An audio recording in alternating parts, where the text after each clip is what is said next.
When you're 8 or 9 years old and you look at the TV and social media and men are playing baseball, softball, startups are being formed, you realize that anything's possible.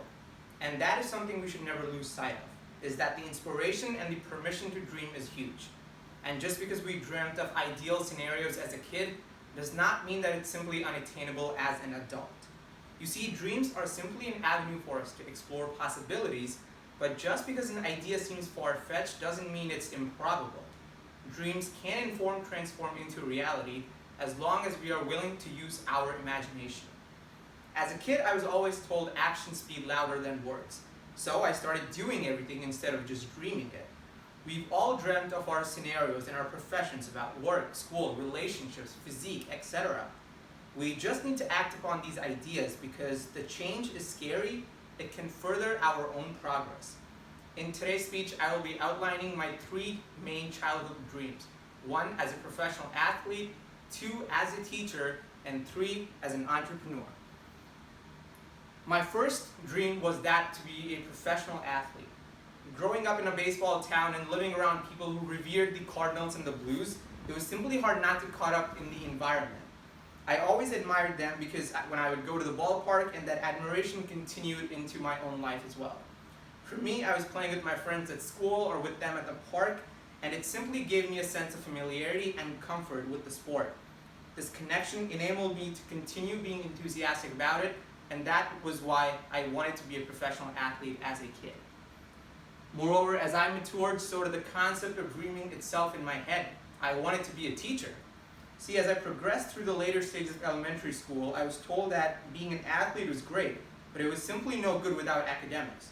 I was more focused and involved in school and found that my teachers really were doing fulfilling work. Even when I changed schools, it was the teachers who made that transition that much easier for me. In a way, you could say that my dreams were in fact influenced by external factors, but see, the way I see it is it's simply instilling reality into my own life, into our fantastical worlds. It's the ability to adapt to our situations and our surroundings and what we have, and that's exactly what I did with my dreams. Lastly, our subconscious sometimes dictates our future without us even realizing it. And that is what happened with my 3rd and final childhood dream, and that was to be an entrepreneur. When I joined a high school club called DECA, which was a student-run business organization, and our fundraiser activities and running the school spirit club was simply part of it as well. This was the first time that I really felt like I enjoyed working. That's when I dreamt of becoming an entrepreneur.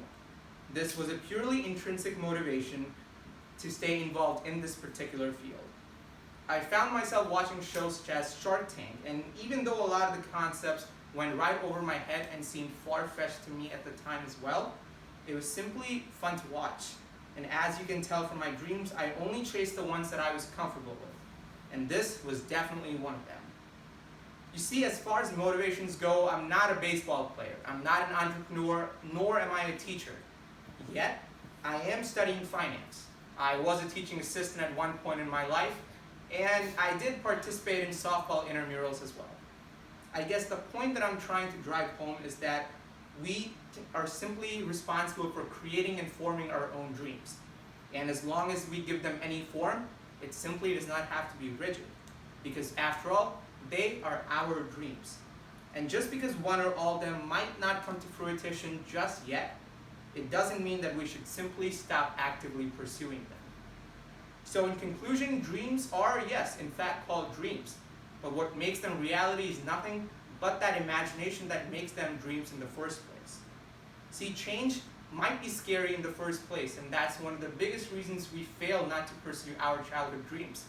But we simply have to see change not as a scaring and intimidating factor, but simply as a motivating factor that allows us to progress our personal and professional goals and at the same time live our life to the ultimate fullest. Again, we might be adults, but hey, it doesn't hurt to live like a kid once in a while. Thank you.